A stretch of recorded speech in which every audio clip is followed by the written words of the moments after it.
All right, Shalom, Shalom. I want to give all praise and honor and glory to Yahweh, Ba'ashem, Yahweh Shai, Ba'ashem, Wahab Dash. Say double honor to the apostles and the elders. Have great millstone for teaching his word in truth and in sincerity and for ruling well. And salutations to my fellow Akim across the four corners of the globe. Preaching in the name of Yahweh, Ba'ashem, Yahweh Shai. This is the brother Gabar Yahweh from GMS Hawaii. Coming to you with another lesson. And this lesson is just a add on to what the apostle Gabar said about the nefarious, yea, sinister purpose of the birth certificate. And he had mentioned that in his a previous video, what you see right in front of you. They are not there to represent the scriptures. And Apostle Gabar was speaking about, the birth certificate, the marriage certificate, all these things that even spoke a little on a social security card number or whatever, about how these are just instruments of our oppression. Okay, these are just instruments of our oppression, and they're just proof that we are owned. Okay, and who are we owned by? Well, we're in captivity. We know through the spirit and power of Yahweh Shema Shai that we, the hopeful elect, we're Yahweh Shema Shai owns us, man. But in his captivity, who is the head of our captivity right now? The so-called white man, which is the people of Edom. Okay, starting off with you, elite banking families, man. Okay, you're the rulers behind the curtain. Okay, and you use these different instruments as insurance policies and to track and number the people, which, like Apostle Gabar brought out in his video, the nefarious, yea, sinister purpose of the birth certificate. He spoke about that counting the children of Israel is a sin, it's iniquity, and it's actually an abomination. Like, we're not supposed to count the children of Israel. We're considered to be as the sand of the sea. Okay, let me see if I can find that. This is Hosea chapter 1, verse 10. Yet the number of the children of Israel shall be as the sand of the sea, which cannot be measured, nor numbered. And it shall come to pass that in the place where it was said unto them, ye are not my people, there it shall be said unto them, ye are the sons of the living power. Right. So we are as the sand of the sea. You take a handful of sand, you can't count that. That's impossible for a human to pick up a handful of sand and count it, unless you got some type of instrument where you can separate each grain, and each grain is so small, and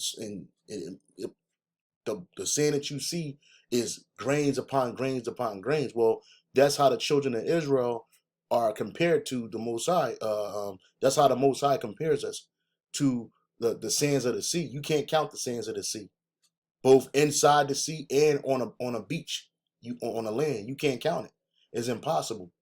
Okay, and it says again, which cannot be measured nor numbered. So the children of Israel, we can't be measured. There's so many of us. We're the number one nation on our planet Earth. We're the most populous nation on our earth. I know the so-called white man calls us minorities in this society, but in reality, he's a true minority. The Most High made him insignificant amongst the heathen.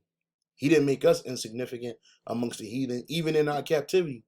Because even when you look at the numbers of Israel today, they don't even match the numbers from the ancient world, man.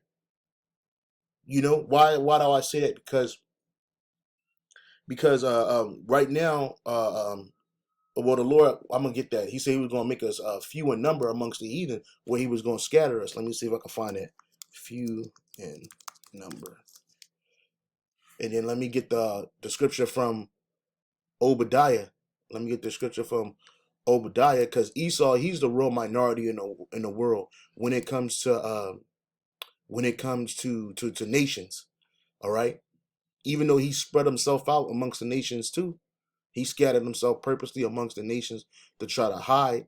He's still small and insignificant when it come on the world stage of nations, but he's in power right now. He's the basis of men.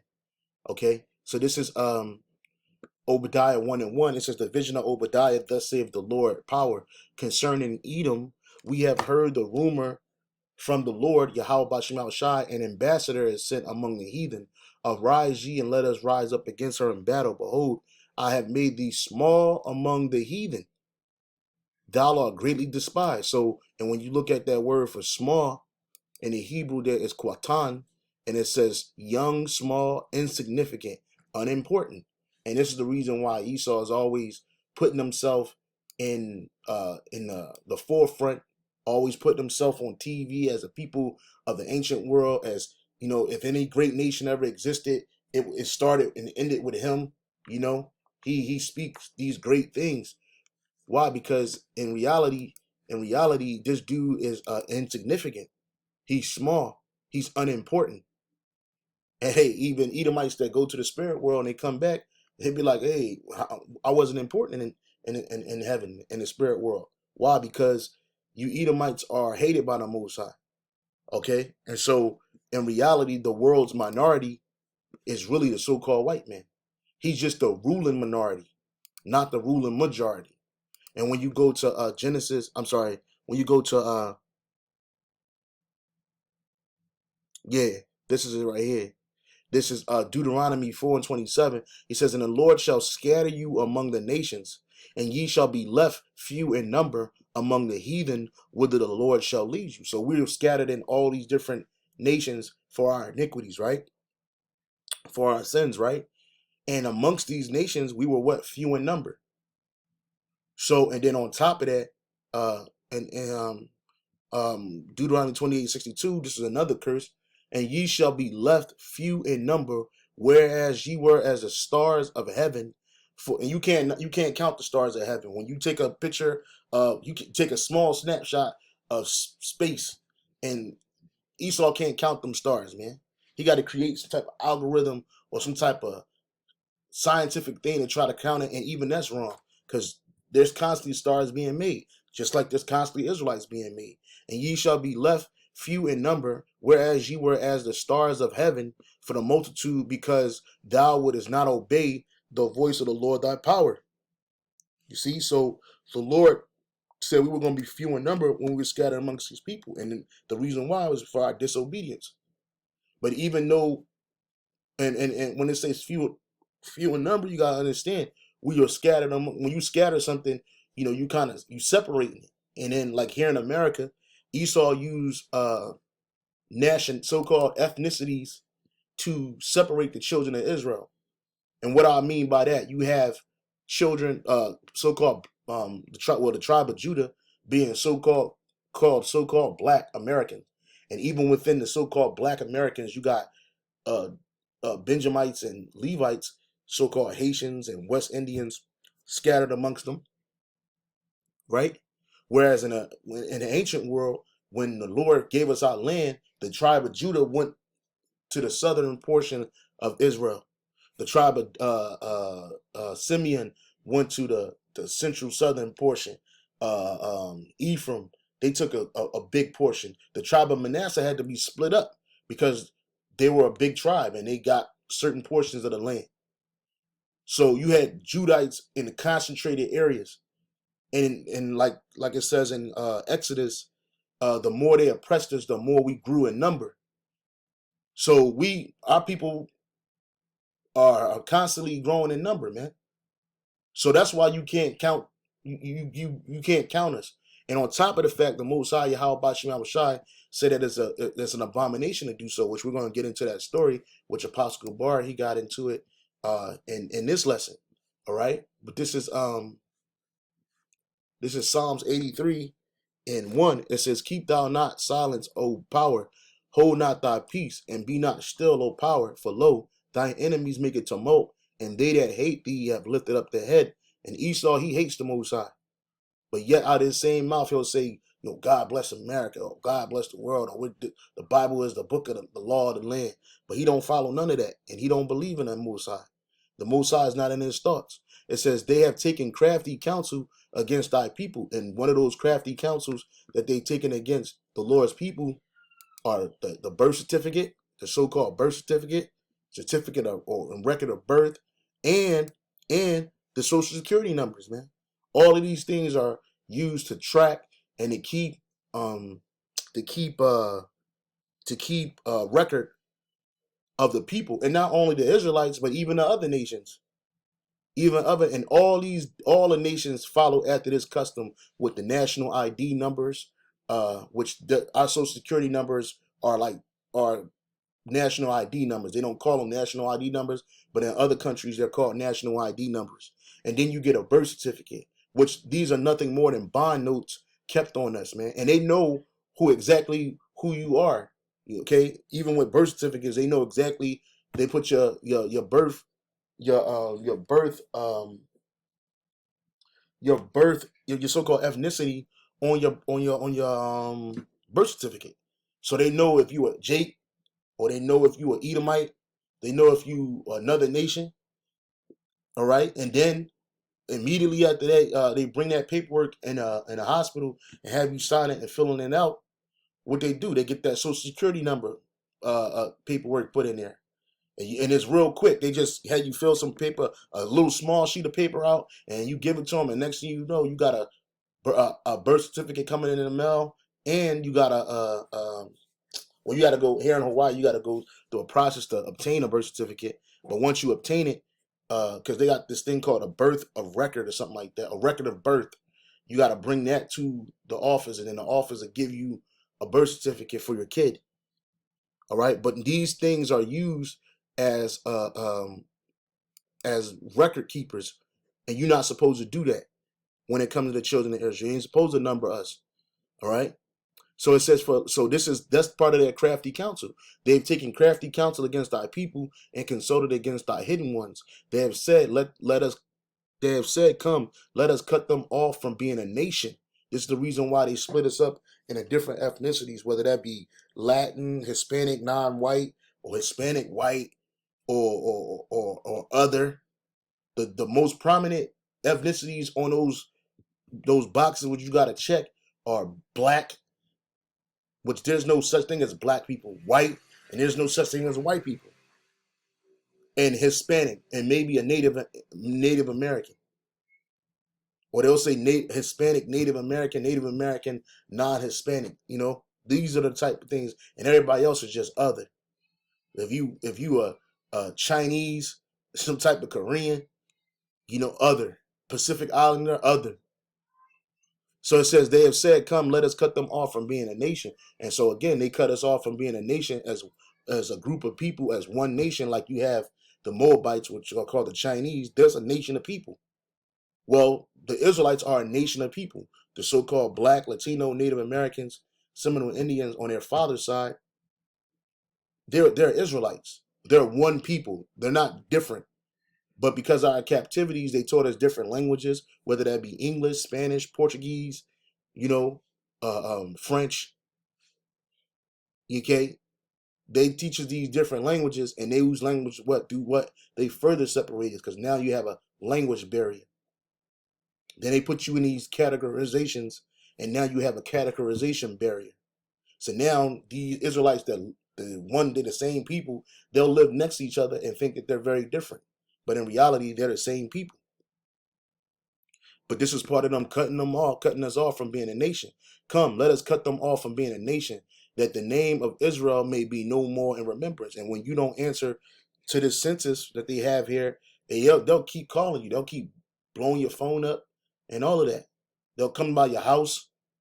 Oh, we need to know how many people is in the house. And you don't know the first thing. You think it's just part of this, oh, it's just good to be numbered. But no, it's not.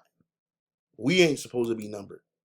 But our enemies, for they have consulted together with one consent, and that's why you can go throughout all the world, and they all run off on the same mo, or mode of operandi. They all run through that. All these nations got what birth certificates. All these nations have censuses taken. All these nations have national ID numbers. All of that, and that came from the so-called white man. It says the tabernacles of Edom. I'm sorry, for they have consulted together with one consent. They are one, sorry, for they have Psalms 83 and 5, for they have consulted together with one consent. They are confederate against thee. The tabernacles of Edom, and the Ishmaelites of Moab, and the Hagareans, and in Gabal, and Ammon, and Amalek, the Philistines with the inhabitants of Tyre. So these different nations, they've all consented at the top echelon to come against our people and to create bonds, papers of bond, proof of ownership of us, man. All right. This is Isaiah chapter 10, verse 1. Woe unto them that decree unrighteous decrees, that write grievousness which they have prescribed. Let's look at that word for decrees. Okay. Woe unto them that decree unrighteous decrees. Yeah. The Hebrew word there is kakwak, kakwak, decree, resolve, statute, laws, actions prescribed, resolutions. Oh, that's all they talk about is resolutions in Congress. Decrees, things determined, right? So woe unto you that do that. And the census is an unrighteous. The census, the birth certificates, and the SSI numbers, Social Security numbers. Those are all unrighteous decrees, man. And let's read about it. So this says this is the history of the birth certificate from nature.com. It says the history of the birth certificate from the inception to the future electronic data, to the future of electronic data. And that's what they're moving to now. They get you digitally caught up into this RFID chip. The same thing happened when they were implementing the Social Security numbers. You know, people were afraid that they were going to be tracked and numbered because all of these things are fairly new. Like the Apostle Gabar had mentioned, it started in what, 1910, and then like in 1933, in 33, 1930s, it started popping off. They started really pushing that agenda. So it says enumerations of people were carried out long before the birth of Jesus. And the Lord's name is Yahushua. It says data related to births were recorded in church registers in England as early as the 1500s. And even before that, when we were in power, we were writing it in books, man. Bibles, mainly Bibles. However, not until the 1902 Act of Congress was the Bureau of Census established. And that's what the birth certificate goes back to, the census. All right, you see this? Census. It says on 1902, the Act of Congress, I'm sorry, not until the 1902 Act of Congress, Slacky.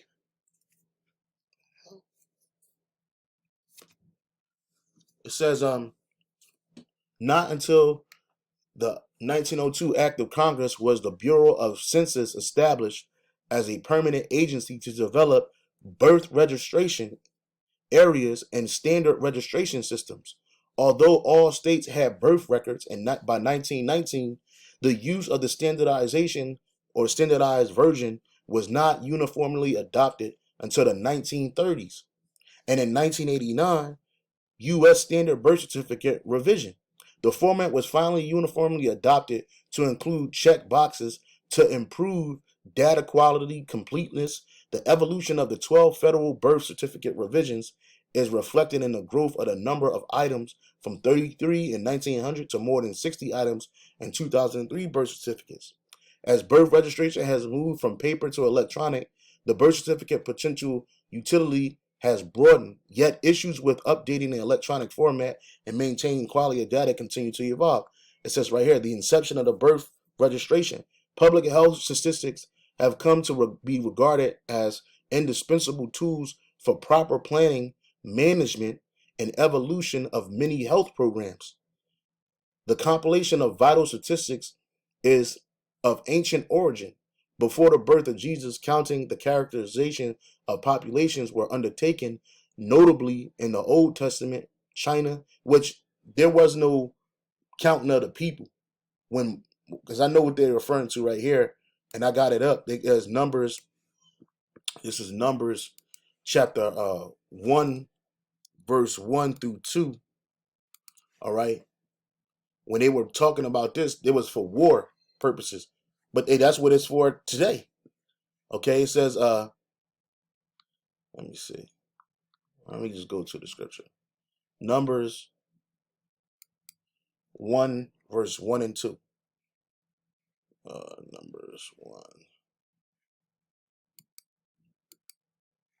Yeah, Numbers verse 1 and 2. It says, And the Lord spake unto Moses in the wilderness of Sinai, and in the tabernacle of the congregation on the first day of the second month, in the second year after they were come out of the land of Egypt, saying, Take ye the sum of all the congregation of the children, that mean the sons of children, the word children is sons of Israel, after their families by the house of their fathers, with the number of their names, every male by their poles, from 20 years old and upward, all that are able to go forth to war in Israel. Thou and Aaron shall number them by their armies, and with you there shall be a man of every tribe, every one head of the house of the fathers. So yeah, like it's nothing wrong with none understanding how many soldiers you got, but at the same time, it has nothing to do with counting the people.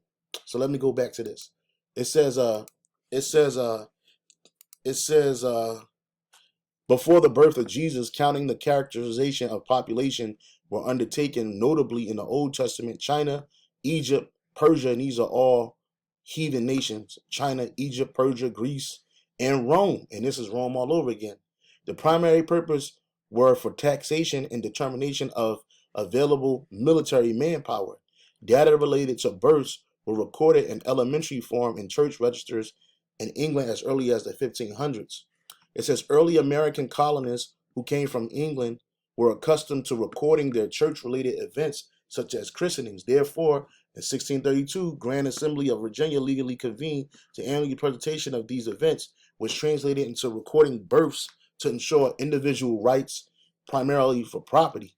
But this had nothing to do with us because we were property. Massachusetts took the step required the government to record these vital events rather than clergy. All right. So again, this is all about the census. Look at this. The movement toward a national clearinghouse for state and city data evolved through the U.S. Bureau of Censuses. The Census Act of 1840 created a centralized census office, and we're going to get into the census thing, for the gathering of the national statistics in a uniform manner. On March 1849, the Census Board was designed by Congress to guide the census in timing and utilize standard forms. The first standardized certificates for registration of live births were developed in 1900 by the Bureau of Census Act. So again, all this is going back into witchcraft and evilness, man. Abominable things. This is First Chronicles, because King David did it, and he brought us it brought the wrath of Yahweh Shem Shai down on him, on not only on him but on all of Israel. The whole nation suffered for this, man. So it says it says census brings pestilence, okay? And that's what's gonna happen to America. America is going to have all kinds of pestilence and destruction for all the many things that she has done unto the children of Israel, man, and against the Lord, Yahweh Bashim Shai. It says, First Chronicles 21:1, and Satan stood up against Israel and provoked David to number Israel. So this thing is all up again, censuses, birth certificates, all of that shit is Satanism. Does come from Satan. They don't come from Yahweh Bashim Yahweh Shai, because Yahweh Bashim Yahweh Shai didn't give us birth certificates and social security numbers. Okay? It says, and David said to Job, it says, so Satan put a spirit on David to number the children of Israel. And David said unto Joab, it says, and to the rulers of the people, go, number Israel from Beersheba even to Dan, and bring the number of them to me that I may know it. And Joab answered, the Lord, Yahweh Bashim Shai, make his people 100 times so many more as they be. Yeah, so even when you try to count us, guess what? We're 100 times that number. Even more than that. But my Lord, the king, are they not all my Lord's servants? That's right.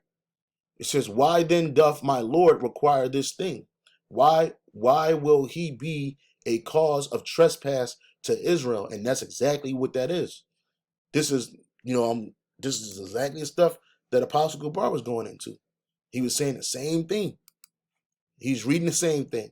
And it says, nevertheless, the king's word prevailed against Joab Wherefore Joab departed and went throughout all Israel and came to Jerusalem. And Joab gave the sum of the number of the people unto David, and all they of Israel were of 1,000, were 1,000, and 100,000.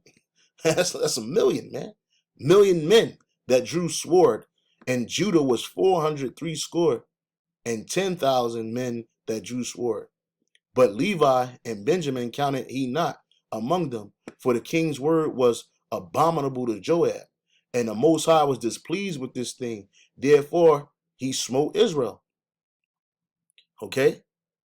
And David said unto the Most High, I have sinned greatly because I have done this thing. But now I beseech thee, do away the iniquity of thy servant, for I have done very foolishly. And Esau Edom, he don't think on the Most High. He don't think about what he's doing is iniquity and sin. All right, he really believed that he's doing the Lord's work, man. This is Psalms 50 and 16. It says, but unto the wicked the Most High said, what hast thou to do to declare my statute, or that thou shouldest take my covenant in thy mouth, seeing thou hatest instruction and casteth my word behind thee. So that's what he do. He hate the Lord's instruction, and then he casts his word behind him. Now check this out. This is what the birth certificate was really for. Besides counting the number of children, this is what it was for. It says part of the reason was okay, let me read it. It says for centuries births and deaths were documented in church records. We just read about that, not government ones. Let me read it down. Let me skip down. But during the progressive era, reformers decided it was time for a Yeah, it says during the progressive era, reformers decided it was time for a change. Their interest in all kinds of data, especially facts and figures about births and deaths, arose during the height of the European immigration to the United States. 30 million Europeans poured into uh, the country between 1815 and 1915, and the urban areas struggled to keep up with the influx. They crowded into tenements and poor neighborhoods, straining the few resources cities had. Reformers, many of them affluent women, all wickedness but little to that of a woman, set to work tackling the immigrant problem. And really, the immigrant problem was the Israelites, man. We weren't coming in those numbers back then, but they knew it was going to be a problem. And then you had a lot of Jakes in these poor areas too.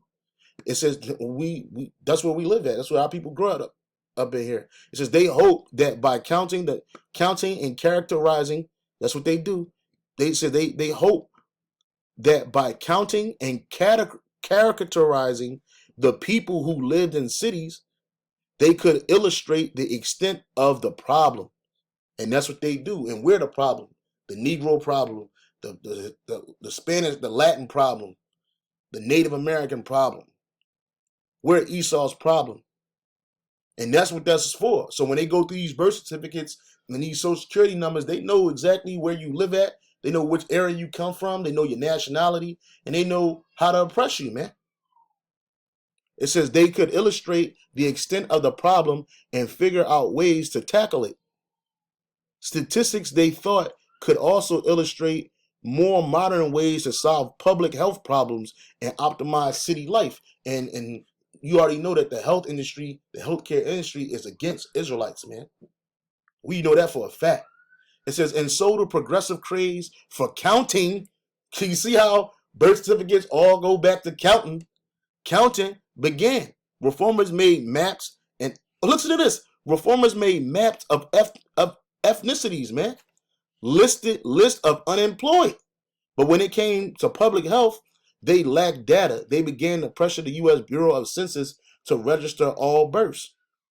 And here it is. You have an old register of births, a state of New York certificate of record of birth.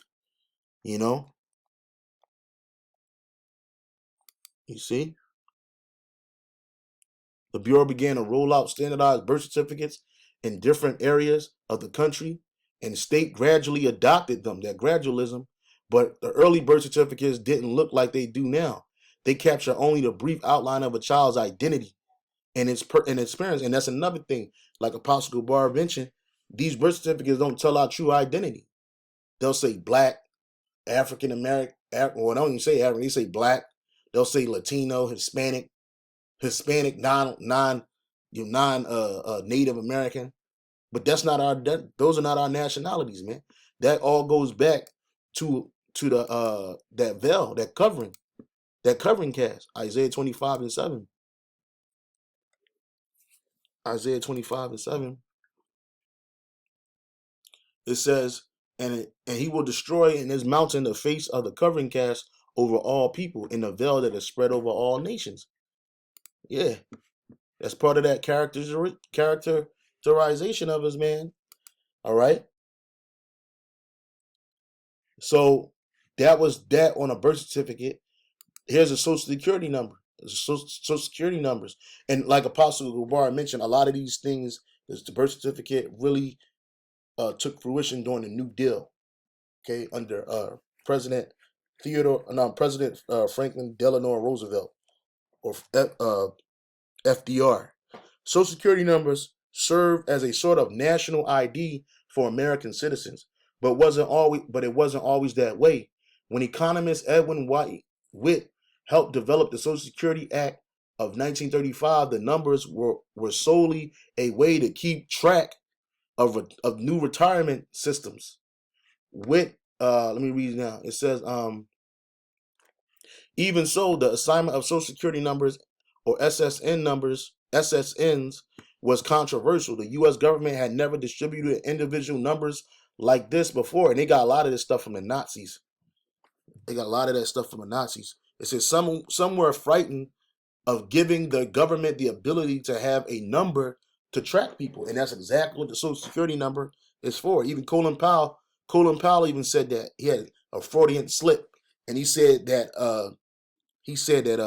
the Social Security number was designed to track people wherever you at in America, man. Despite some Republicans' contention that it was a government outreach, and that's the same thing they're having the same problem with the RFID chip. Their people's biggest threat is fear is that they're being tracked, which they're going to be tracked by it. They'll tell you you're not, but you are going to be tracked by it.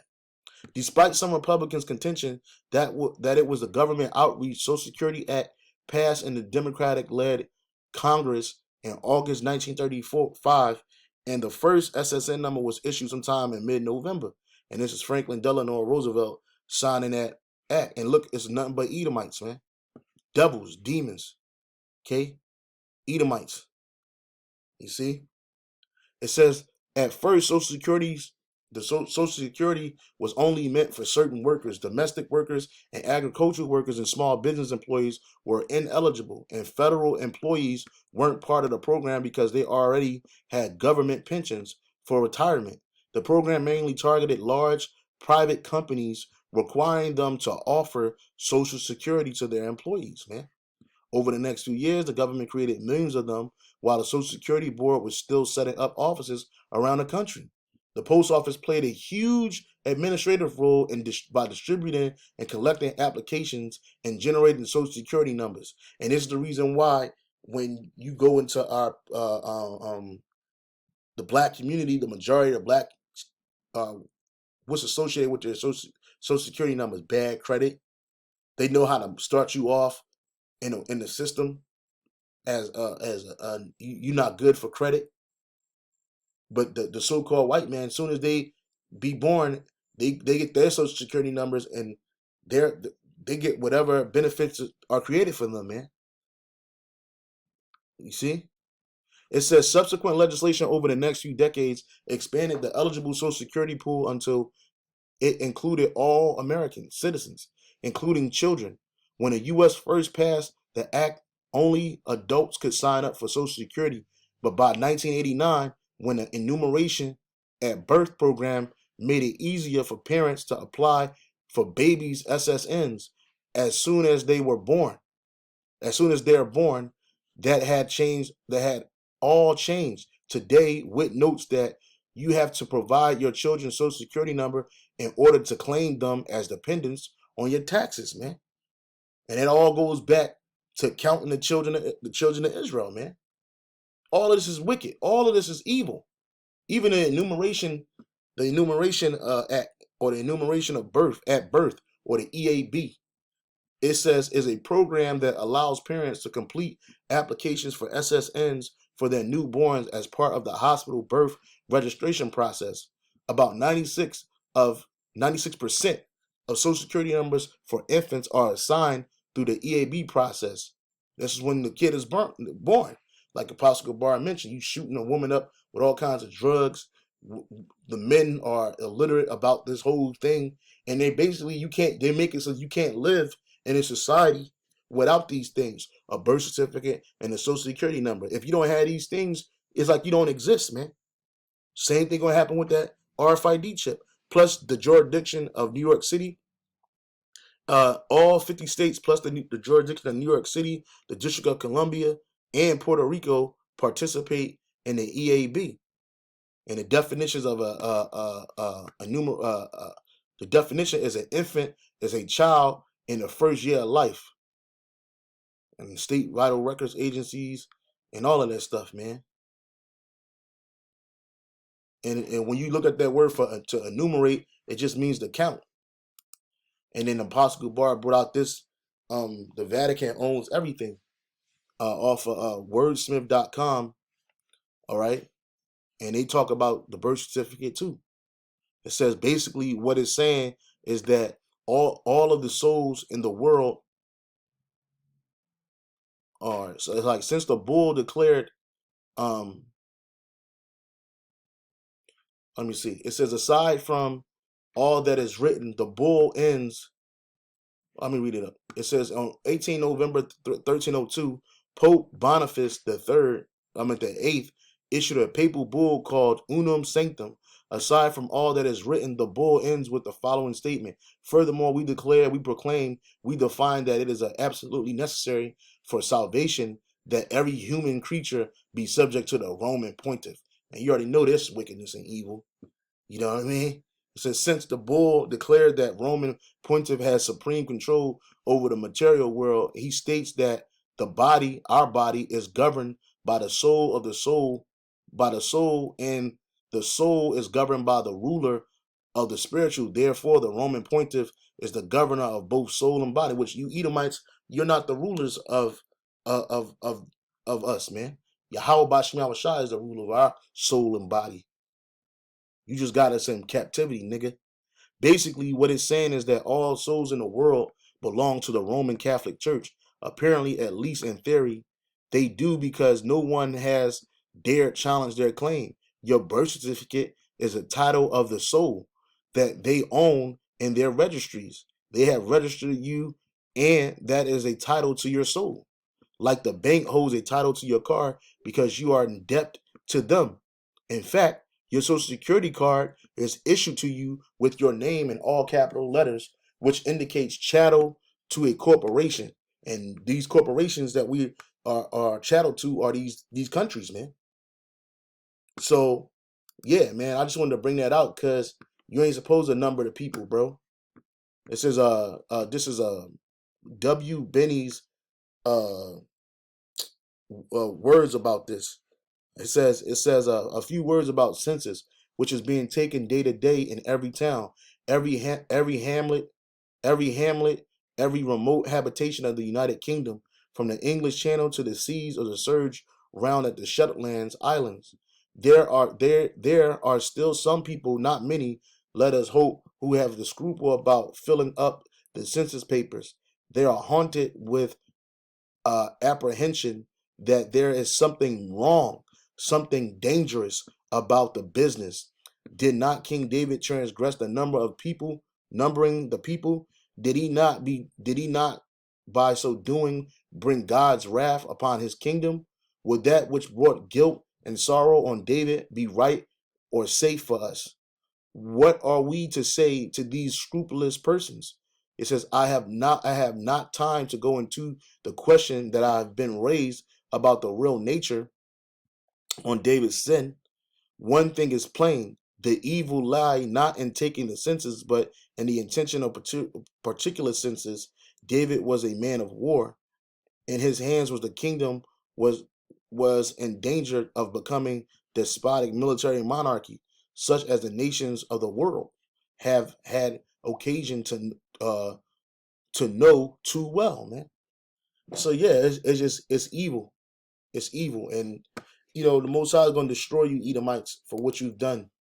And judgment is coming to you, devils, man, for a lot of things, man. You've broken all the Lord's laws, statutes, and commandments. So this has just been quick, a quick, um, follow up to what Apostle Bar had did in his lesson, and I hope you are edified. And with that, I want to give all praise, honor, and glory to Yahweh Bashim Yahushai, Bashim Harakah Kadash, and say double honor to the apostles and the elders of Great Millstone for teaching and ruling well. And salutation to my fellow Akim. Keep pushing, keep striving. We almost out of here.